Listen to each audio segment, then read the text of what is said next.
नंदुरबार जिल्ह्यातल्या केळी केवडीपाडा गावाला जोडणारा रस्ता पुढे वडसत्रा, चितवी, बंधारपाडा, तिळासर, अडसापाडा या गावांकरताचा एकमेव मार्ग आहे।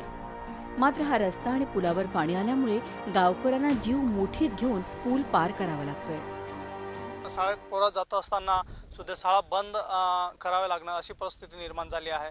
तर शासनाने ही लगेच तातडीने या तक्रारीची दखल घेऊन त्या पुलाबाबत आम्हाला दुसरा पर्याय रस्ता मिळवून द्यावा। माझी अंगणवाडी शाळा त्या ह्या दुसऱ्या पाड्यामध्ये आहे। मग मला रोज इकडनं यायचं राहतं, पाण्यामधून जायचं यायचं, रोज सोडायला दुसरा माणूस लागतो आणि जीव धोक्यात घालून पाण्यामधून यावं लागतं, पोरांना घेऊन जावं लागतं। मग खूप अडचण आहे आम्हाला।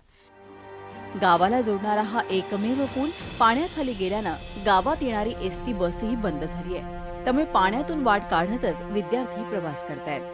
मी या पाड्यात राहतो, मग मी त्या पाड्यात तिकडे शाळेत जातो वडक्षेत्रेला। इकडून पाण्यातून तिकडे जावं लागतं, मग पाणी जास्त कमी होतो त्यामुळे मी इकडं पाणी जास्त होतं त्यामुळे मी जात नाही शाळेत। आमच्या फुलावर झी 24 तास रहा एक पाऊल पुढे।